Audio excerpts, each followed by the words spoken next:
आपके पास 5 साल का एक्सपीरियंस है, 10 साल का एक्सपीरियंस है, 15 साल का, 20 साल का एक्सपीरियंस है, मैटर नहीं करता दोस्तों।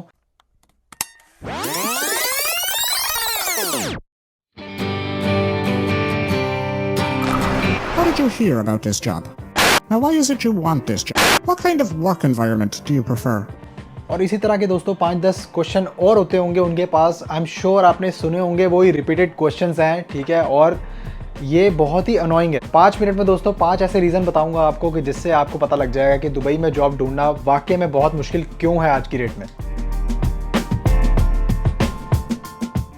तो दोस्तों दुबई की जो इकॉनमी है, यानी कि यूनाइटेड अरब एमिरेट्स की जो इकॉनमी है, वो पूरी की पूरी एक्सपेट्स पे बेस्ड है। एक्सपेट्स का मतलब होता है दोस्तों जो वहाँ पे जाके इमिग्रेंट बन जाते हैं, वहाँ जाके जॉब ढूंढते हैं और जॉब रेजिडेंट बन जाते हैं, उसके बाद वहाँ पर टैक्स भरते हैं। तो जो बहुत सारा जो मोस्टली, इनफैक्ट मैं बोलूँगा मोस्टली जो काम होता है ना, जो रेजिडेंट्स ही उनको करके देते हैं पैसे कमा के, क्योंकि वो जॉब करते हैं तो पैसे कमाते हैं, पैसे कमा के वो इकॉनमी में कंट्रीब्यूट करते हैं इकॉनमी के अंदर उनकी। अब दोस्तों लोग बोलेंगे कि दुबई में टैक्स नहीं है, ठीक है, तो हम वहाँ पे जाके इसलिए कमाना चाहते हैं। तो यूर राइट, दुबई में टैक्स, मतलब ये पार्शली करेक्ट है इन्फॉर्मेशन। दुबई में टैक्स है, पर लेकिन वो 5% जो वैट है वो पड़ता है आपका सर्विसेज, गुड्स एंड सर्विसेज के ऊपर। जो भी आप चीज़ प्रोडक्ट जो भी आप बाई करते हैं बाहर से, तो 5% उस पर वैट होता है दोस्तों, और वो आपको पे करना होता है मार्केट्स में कहीं पे भी आप जाते हैं तो।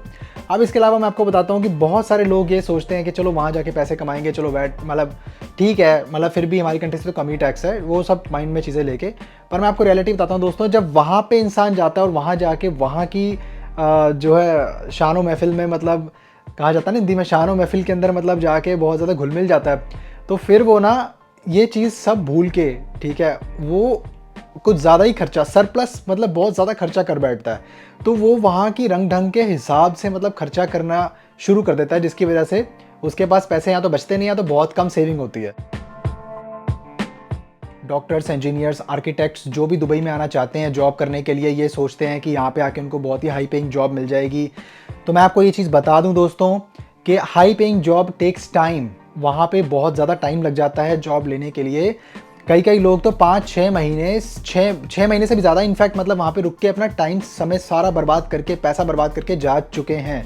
B it Indian national, Pakistani, Bangladeshi, Nepali, कोई भी एशियन कंट्री का कोई भी वहाँ पे बंदा आप देखेंगे, वहाँ पे वो इतनी आसानी से हाई पेइंग जॉब तक पहुँच नहीं पाता है दोस्तों, ठीक है। और जो वहाँ पे स्टार्टिंग सैलरी वो जो मिलती है वो अप्रॉक्सीमेटली 2500 दिरहम्स से लेके 3000 दिरहम्स तक हो सकती है। के पास 5 साल का एक्सपीरियंस है, 10 साल का एक्सपीरियंस है, 15 साल का, 20 साल का एक्सपीरियंस है, मैटर नहीं करता दोस्तों। आप वहाँ पे जाएंगे, आपको स्क्रैच से शुरू करना पड़ता है। अब मैं आपको बताता हूँ, ये एक ऐसा पॉइंट है दोस्तों कि ये मतलब जो है मैंने एक्सपीरियंस भी किया है और ऑब्जर्व भी किया है मैंने। देखो यूएई एक ऐसी कंट्री है दोस्तों कि जहाँ पर ना कोई भी बड़े इजीली जा सकता है, जा तो सकते हो वहाँ पे, पर लेकिन वहाँ जाके जो कहानी आती है ना कि जब वहाँ पे जाके जॉब ढूंढनी पड़ती है पोर्टल्स के थ्रू या फिर रेफरल के थ्रू या फिर किसी के भी थ्रू, ठीक है, तो उसमें आपको प्रॉब्लम आती है। मैं आपको बताता हूँ उसका रीज़न क्या है।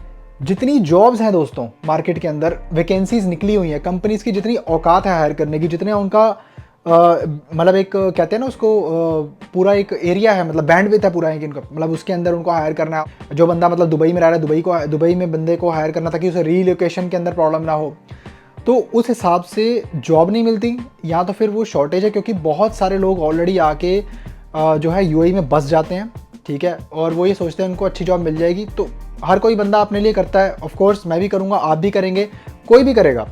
तो इसलिए वहाँ पे जॉब की शॉर्टेज इसी वजह से है क्योंकि वहाँ पे जॉब्स जितनी ज़्यादा डिमांड में है, ठीक है, उससे कहीं ज़्यादा जो है वहाँ पे पॉपुलेशन है एक्सपेट्स की, इमिग्रेंट्स की, जो वहाँ पे जॉब ढूंढने के लिए आए हैं और जो जॉब करना चाहते हैं, वहाँ पे सेटल होना चाहते हैं। प्रेजेंट टाइम की बात करते हैं दोस्तों। प्रेजेंट टाइम में क्या हो रहा है कि जो भी वहाँ के एचआर प्रोफेशनल्स हैं वो बड़ी बड़ी कंपनीज से जाते हैं, cheap labour India, Philippines, Pakistan, Bangladesh, Nepal से उठा के हायर करके, मतलब वहाँ से बंदों को मैन पावर कंपनीज जो होती हैं वो ले आती हैं। उनके जो ह्यूमन रिसोर्स के कोऑर्डिनेटर्स होते हैं वो जाते हैं और खुद ही बंदों को सिलेक्ट करते हैं। लंबी लंबी लाइन लगी होती है दोस्तों कि यहाँ पे फलानी चीज़ का इंटरव्यू चल रहा है, हाँ जी इन जॉब्स के लिए चल रहा है, तो आप आ जाओ। तो आपने भी देखा होगा बहुत जगह पे, या फिर आपने सुना भी होगा, ठीक है। तो वो वहाँ से हायर करके सीधा फिर उसको बंदे को जो है, मतलब पूरे ग्रुप को जो है वो दुबई ले आते हैं ताकि उनको ज़्यादा खर्चा ना हो, क्योंकि दुबई में रहने, जब एप्लीकेंट को दुबई में हायर करना पड़ता है तो उनको सैलरी भी ज़्यादा देनी पड़ती है, तो उनके ऊपर खर्चा भी ज़्यादा करना पड़ता है दोस्त। जो भी मैंने आपको दोस्तों पॉइंट्स बताए वो मेरे खुद के रियल एक्सपीरियंस और ऑब्जर्वेशन पे बेस्ड हैं। मैं आपको ये नहीं बोल रहा दोस्तों कि आप मत जाइए और आप जाके अपना टाइम मत बर्बाद कीजिए, वहाँ पे कुछ नहीं है, मैं ये नहीं बोल रहा हूँ आपको। मैं आपको ये बोल रहा हूँ कि आपको पता होना चाहिए कि आप जहाँ पे जा रहे हैं कि एटलीस्ट आपको नॉलेज हो कि हाँ जी वहाँ पे जाके आपको काम मिलेगा, किस फील्ड में काम मिलेगा, कितना मुश्किल है, कितना, मतलब ये अवेयरनेस है दोस्तों जो आपको मैं दे रहा हूँ कि आपको पता होना चाहिए इस चीज़ के बारे में। तो दोस्तों that's it for this video. आपको अच्छी लगी हो तो दोस्तों इसको लाइक करो, सब्सक्राइब करो चैनल को यार, और शेयर करो प्लीज़ वीडियोज़ को दोस्तों। और आपसे मिलता हूँ मैं नेक्स्ट वीडियो के अंदर। Good bye and love you all.